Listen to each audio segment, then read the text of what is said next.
अस्सलाम वालेकुम रहमतुल्लाहि वबरकातुहू। दोस्तों, मैं हूं इरफान खान। आज एक बार फिर से मैं स्वागत करता हूं, इस्तकबाल करता हूं मेरे इस यूट्यूब चैनल में। आज का ये दूसरा वीडियो और टॉपिक आप देख चुके होंगे थंबनेल में। मैं 3 टॉपिक पे बात करूंगा और तीनों भी टॉपिक ये मोस्ट इंपॉर्टेंट टॉपिक है जो जनरली आप जिस चीज़ के बारे में कंफ्यूज है, मैं वो चीज़ें बताने की कोशिश करता हूँ जो आने वाले समय में आपको लगने वाली है, ताकि ऐन वक्त पे आपकी भागा दौड़ी ना हो। दिमाग में आपके बहुत से सवाल आते हैं, वो सवाल को जो है एक तरतीबवार तरीके से मैं बताने की कोशिश करता हूँ। 3 पॉइंट पे मैं बात करूंगा। इस वीडियो को आपको कंप्लीट देखना है, 10 से 15 मिनट में इंशाल्लाह सब कुछ समझ जाएगा। All medium, Urdu, Marathi, Hindi, English, तमाम मीडियम की जो पवित्र पोर्टल के एस्पायरेंट्स है जिन्होंने एग्जाम दे दी है, ठीक है, वो देखेंगे। और जो सीटेट 2023 वाले और महा DET 2023 वाले जो दे चुके हैं उनके लिए ये खास वीडियो है, ठीक है। पहला सवाल जनरली जो पहले पॉइंट पर मैं क्लियर करना चाहूँगा कि ऐसे कई सवाल है हर मीडियम वाले के कि भाई सर हमको अगर कम मार्क्स होते हैं तो हमने रजिस्ट्रेशन की प्रोसेस करना क्या, जर मला कमी गुण असले टॅटमध्ये जे अभियोगिता चाचणी आहे यामध्ये मला कमी गुण मिळाले, म्हणजेच की आता रिझल्ट 15 तारखेला येणार किंवा 15, 16, 17 कोणत्याही तारखेला येणार, ज्यावेळेस निकाल जाहीर होणार त्यावेळेस जर मला सर 100 गुण असले किंवा 80 गुण असले तर मी रजिस्ट्रेशन करू का। आता हा जे प्रश्न आहे यासाठी माझा एकच मत आहे, किंवा 100 की एक बात मैं बोलूँगा सिर्फ कि 1 मार्क भी अगर है आपको, क्योंकि शर्त यह है पवित्र पोर्टल शिक्षक भर्ती 2017 के जून 2017 का जो GR है वो साफ कहता है कि आपको मार्क्स की शर्त नहीं है यहाँ, यानी कि मिनिमम मार्क्स की, कमीत कमी गुणाची कंडिशन इथे नाही, तो आपको मार्क कम से कम 1 लेना चाहिए, ऐसा उसमें साफ लिखा है, ठीक है। यानी कि भाई आमतौर पर अगर कोई भी भर्ती देखेंगे तो महाराष्ट्र में तलाठी भर्ती, ग्रामसेवक भर्ती, सिपाही भर्ती या क्लास 3 या क्लास 4 के पूरी भर्तियाँ, senior clerk, junior clerk, each and every department, हर डिपार्टमेंट में 45% की शर्त होती है 200 में से, यानी आमतौर पे 200 मार्क का एग्जाम होता है, यानी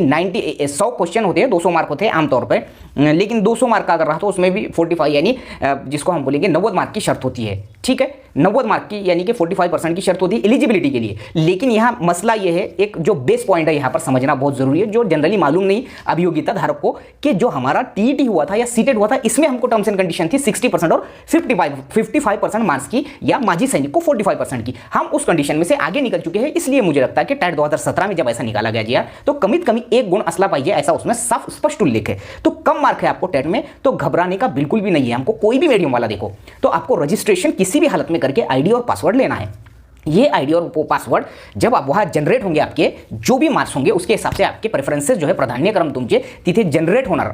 आणि तुमच्या या मार्क्सच्या बेसिसवर, म्हणजे तुम्हाला जर एक उदाहरणार्थ 80 मार्क असले मराठी माध्यम तुम्ही आहात आणि 80 मार्क असले दुसऱ्यांपेक्षा एकदम कमी आहे तुम्हाला असं वाटत असेल, तर ते 80 मार्कवर पण कोणते तरी तुमच्या कास्ट कॅटेगरी, सब कॅटेगरी, तुमचे मार्क्स आणि तुमच्या मीडियमनुसार ते किती प्रेफरन्सेस जनरेट होऊ शकतात तिथे ते देणार, जेवढे बसले तेवढे, किंवा कदाचित कोणत्या जिल्ह्यात तुम्हाला you are not eligible for the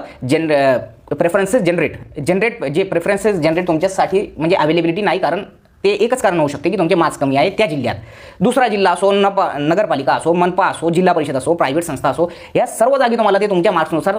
काही ना काही प्रमाणात तरी तुम्हाला प्रेफरेंसेस देणार।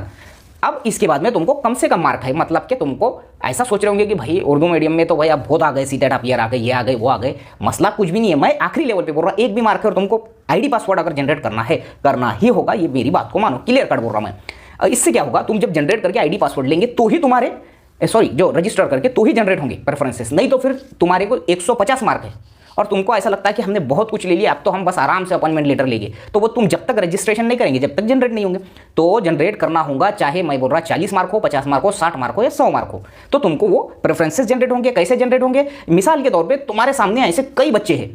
100 मार्क वाले हैं, 80 मार्क वाले, और तुम 60 मार्क लेकर जैसा अपने आपको सहमा हुआ महसूस कर रहे होंगे 50 मार्क लेकर, तो पवित्र पोर्टल इस चीज़ को जो है एक इजी गोइंग में लेता है, या पवित्र पोर्टल की शिक्षक भर्ती कि भाई आपको कम से कम 1 मार्क लेना होगा, आपको जनरेट क्या चांस मिलेगा, बिल्कुल चांस मिलेगा, ठीक है। अब कुछ कंडीशंस में जैसा कि भाई मैं बोलता हूँ कि भाई 9वीं से 12वीं पर उर्दू मीडियम की वैकेंसीज आती ही नहीं है, अगर जाहिरात में वैकेंसीज नहीं आई तो भाई आप सीटेट या TET पास नहीं है और आपने 9-10 के लिए अप्लाई करा, अब आर्ट्स फैकल्टी से रिलेटेड है आपके सब्जेक्ट्स, उर्दू मीडियम है, तो मुश्किल है कि फिर वहाँ वो you are not eligible for the preferences ऐसा लिख कर आता है। तो ये बात थी उसमें, तो तुमको करना होगा। अब तुमको कोई जिला परिषद में कहीं एक जिले में नहीं बैठे प्रेफरेंसेस तुम्हारी कैटेगरी के, सब कैटेगरी के और अपने मीडियम के, तो दूसरे जिला परिषद, दूसरे तीसरे से चौथे जिला परिषद में तुमको सब चीज़ें देखकर दे देगा। नगर पालिका मनपा में भी वैसे ही करेंगे, खत्म काम, यानी कि तुमको आएंगे। अब दूसरों को समझो, 100 मार्क वाले को समझो, एक मिसाल के तौर पर 50 प्रेफरेंसेस आए,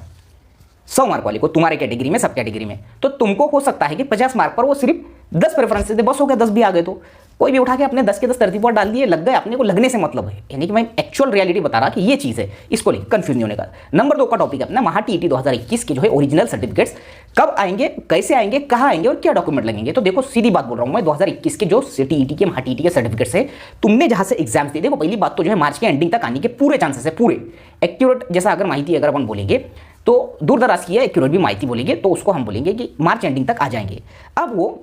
जिस जिले से तुमने, जैसा कि तुम एक जिले के है, तुम है सोलापुर जिले के, तुमने दिए पुणे से एग्जाम, एक मिसाल के तौर पे, तो तुमको सोलापुर में नहीं आएगा तुम्हारा महा टीईटी का ओरिजिनल सर्टिफिकेट, तुम्हारा आएगा पुणे सेंटर था तुम्हारा, पुणे सेंटर के प्राथमिक शिक्षण विभाग में तुम्हारा जो है जिला परिषद के प्राथमिक शिक्षण विभाग में आएगा वो जो है तुम्हारा ओरिजिनल सर्टिफिकेट। अब क्या क्या लगेगा उसमें, देखो खासकर जो रहता एक जेरॉक्स और एक ओरिजिनल का बंच होता है। ओरिजिनल देखते हैं, जेरॉक्स जमा करते हैं, वो जो भी जमा करने की जो है कॉपी दे देते हैं वो। उसमें क्या क्या लगता है, आपने जो फॉर्म भरे थे वो, उसके बाद में अपना हॉल टिकट, उसके बाद में अपना आधार कार्ड, उसके बाद में अपना जो क्या बोलेंगे उसको, डीएड के जो भी पहली से 5वीं पर, 6ठी से 8वीं डीएड बीएड होगा, जो भी तुमने वहाँ फॉर्म में भरे थे, क्या भरे थे, जो भी ग्रेजुएशन भरे, जो भी वो सबके डॉक्यूमेंट्स ओरिजिनल, तुम्हारा कास्ट का जो रहेगा सर्टिफिकेट वो देखेंगे वो, और वो पूरा चेक करेंगे, और उसके बाद में जेरॉक्स तुम्हारी जमा करेंगे और फिर तुम्हारे हाथ में बाय हैंड जो है दे देंगे वो ओरिजिनल सर्टिफिकेट। वो ड्यूरेशन देंगे, जो भी कोई ऐसा है जो अमरावती वाला है, उसने नागपुर में एग्जाम दिया तो उसको अमरावती में वो नहीं मिलेगा। जितने डॉक्यूमेंट्स तुमने वहाँ, जितने जो का जिक्र करे फॉर्म में टीईटी के, वो चीज़ें, हॉल टिकट, फॉर्म, और उसके बाद में एजुकेशनल, प्रोफेशनल, ये तमाम डॉक्यूमेंट्स, आईडी प्रूफ्स वगैरह, ये चीज़ें ओरिजिनल, और जेरॉक्स का बंच, जेरॉक्स वो ले लेते हैं और ओरिजिनल जो है देखकर चेक करके अपने को वापस दे देते हैं। कैटेगरी में है तो कैटेगरी का जो है कास्ट सर्टिफिकेट। अब तीसरा पॉइंट है हमारे पास में कि जो चीज़ें हैं, और कौन सी, सीटेट 2023 को अपीयर का चांस दिया। ये लोग बड़े कंफ्यूज है, अपीयर का हमको चांस दिए तो भाई हमने तो वहाँ सिर्फ अपीयर लिखे, हमने सिर्फ रोल नंबर डाले, हमने तो वहाँ परसेंटेज भी नहीं डाले सीटेट का, टीईटी का। तो उनके लिए ये बात है कि तुम्हारे जो सर्टिफिकेट्स है वो जब भी आएंगे XYZ, तो ऐसा नहीं है कि जब तुमको चांस दे रहे तो वो क्या उनके दिमाग, उनको क्या अकल नहीं है क्या, तुमको जब वो चांस दे रहे हैं इसका मतलब कि उनको भी मालूम है इनके सर्टिफिकेट्स आ जाएंगे। तुम्हारे सर्टिफिकेट ज़्यादा से ज़्यादा, मुझे लगता, मैंने इससे पहले भी बोला था कि मार्च एंडिंग तक आएंगे, इसके पहले मैंने 2 महीने पहले भी यही बात बोला था। तो मार्च एंडिंग में नहीं भी तो फरवरी के फर्स्ट वीक में। अरे भाई तुम्हारे जो, देखो मैं बोल रहा, बार बार बोल रहा, तुम इतने गड़बड़ में दिख रहे मुझे, ये प्रोसेस होने को तुमको क्या अभी ऐसा फट से हर चीज़ हो जाएंगी लग रहा क्या? अरे तुम्हारे पास डिग्री नहीं तो अप्लाई करके रखो, ये करो वो करो, अभी जून जुलाई जाने वाला है, क्या मालूम खुदा ना खास्ता जून जुलाई भी निकल गया तो आगे तक जा सकता। ऐसा नहीं रहता, प्रोसेस होती रहती। जून जुलाई में अपॉइंटमेंट लेटर या अगस्त तक अपॉइंटमेंट लेटर भी आ सकता है, ये गवर्नमेंट के काम है, ये बहुत सिस्टमैटिकली रहते हैं तो उसको टाइम लगता है। डॉक्यूमेंट जमा करके रखो, लेकिन इतनी भी गड़बड़ मत करो यार, तुम कॉलेज वालों के पास जाके सीधा उनके ऑफिस में जाके लाओ हमारी टीसी बोलेंगे, ऐसा नहीं जमता ना। एक प्रोसेस रहती है, सेकंड सेमेस्टर नहीं हुआ बोल रहे होंगे, वो सेकंड सेमेस्टर दे दो और फर्स्ट सेमेस्टर पास की जो है टीसी लेके चले जाओ, ऐसा कुछ बोल रहे होंगे, फर्स्ट ईयर पास की, वो चीज़ें रहती। लेकिन ओरिजिनल तो ओरिजिनल लगेंगे इतना भाई। तो सीटेट के तुम्हारे जो डॉक्यूमेंट पहले क्या था, 2017-18 तक शायद, 18-19-20 तक तुम्हारा बाई पोस्ट आता था क्या, सीटेट का सर्टिफिकेट। अब तुम्हारा डिजी लॉकर, जो गवर्नमेंट का अप्रूव्ड ऐप है, जो गवर्नमेंट का खुद का ऐप है डिजी लॉकर, वो डिजी लॉकर में तुम्हारा जो है सर्टिफिकेट आता है, कौन सा, सीटेट का। और वो काबिले कबूल है, 100% ट्रस्टेड है, क्योंकि उस पर जो है डिजिटल सिग्नेचर और ओरिजिनल होता है बारकोड के साथ में। तो वो लेकर उसकी कलर प्रिंट मार के अपने फाइल में रख दिए, मामला खत्म। अब जो है तुमको जब रजिस्ट्रेशन के टाइम जो सीटेट 2023 वाले स्पेशली ये चीज़ें देख रहे, ये वीडियो देख रहे, तो उनको मैं बोलना चाहूँगा कि तुमको एडिट चांस मिलेगा। तुम्हारे जो मार्क रहेंगे, सॉरी जो परसेंटेज मार्क जो भी डाले होंगे तुमने फॉर्म में XYZ, तो वो चीज़ें जो है वहाँ डालने का चांस मिलेगा और यस करने का चांस मिलेगा। तुम पास है और एज पर दस वो यस करे होंगे तुमने, ये चीज़ें। इसके अलावा तुम्हारे से कोई कैटेगरी चुक गई, कोई महिला रिजर्वेशन यस हो गया, नो हो गया, मे भी पॉसिबिलिटी है कि इसको देंगे, लेकिन एक्चुअल में माइनर चेंजेस के लिए चांस मिला तो मिल सकता। तुमको कोई बोलेगा 2019 में तो चांस मिला था, तो तुमको ये बात नहीं मालूम है कि उस वक्त में EWS आरक्षण फरवरी 2019 में नया महाराष्ट्र में लागू हुआ था। ओपन वालों को चांस दिए थे कि तुम EWS यस कर सकते। इसलिए मैं बोल रहा हूं कि अदर तुमको तुम्हारा 12 फरवरी 2023 के पहले तुम्हारा जितना क्वालिफिकेशन हो गया होगा, मे भी पॉसिबल है कि वो ऐड कर सकेंगे तुम जाहिरात के आखिरी तारीख से पहले का क्वालिफिकेशन, कोई भी क्वालिफिकेशन XYZ जो भी है, ठीक है। लेकिन इसके अलावा जैसा कि तुम बोल रहे होंगे कि भाई 12 फरवरी 2023 के बाद में हमारा तो एमएड का रिजल्ट आ गया, तो ये चीज़ें मायने नहीं रखती। 2023 आ गया, आज भी पवित्र पोर्टल 2017 की भर्ती चल रही है, उसमें आज भी वही उल्लेख आता है, विद इंटरव्यू के हो कि विदाउट इंटरव्यू के, जो भी आता है अपडेट्स, उसमें यह बोला जाता है कि तुमची 30 नोव्हेंबर 2017 पूर्वीची शैक्षणिक अर्हता 30 नोव्हेंबर 2017, आज भी वही बोलते हो क्यों नहीं दिए फिर उनको चांस? तो ये चीज़ रही थी। माइनर चीज़ें एडिट कर सकते भाई, एकदम मेजर चीज़ें तुम बोलेंगे अपने दिल से जब अपने को कभी भी कुछ भी एडिट करने का चांस दो, नहीं ये हमको नहीं होना, ये दिल के बातें चलते नहीं। 12 फरवरी 2023 लास्ट डेट थी, उसके पहले की बहुत सी चीज़ें तुम मे भी पॉसिबल है कि बहुत सी मतलब कुछ चीज़ें मे भी पॉसिबल है कि ऐड कर सकते। तो डिजी लॉकर में आएगा, तुमको चांस मिलेगा और तुम्हारा वो डिजी लॉकर का सर्टिफिकेट 100% जो है मायने रखेगा। ऐसे स्टूडेंट जिनके अब्बा का नाम बहुत सोखे नहीं आया, कहाँ पर, किसका सरनेम नहीं आया सीटेट के सर्टिफिकेट पर, तो ये सीटेट बहुत जो है मायने रखने वाला सर्टिफिकेट है। तो उसके लिए तुमको अपॉइंटमेंट से पहले एक गैजेट बनाना होगा। मुझे ऐसा लगता तुम्हारे अब्बा का नाम या सरनेम क्यों नहीं आया, क्योंकि तुमने गलती कर दी है, फॉर्म में गड़बड़ी कर दी है भरते टाइम पे। ठीक है, कई मराठी मीडियम के मेरे दोस्तों का सरनेम ही नहीं आया या अब्बा का नाम नहीं आया, फादर्स नेम, तो बड़ी मिस्टेक है, बड़ी मिस्टेक है। इसलिए गैजेट कर लो, गैजेट में वही चीज़ होगी, दूसरा कुछ भी नहीं कि मेरा नाम आया और मेरे अब्बा का नाम नहीं आया, मेरे अब्बा का नाम ये है, ऐसा ऐसा है, खत्म, उससे ज़्यादा कुछ भी नहीं। या एफिडेविट जो बॉन्ड होता है, अगर देखो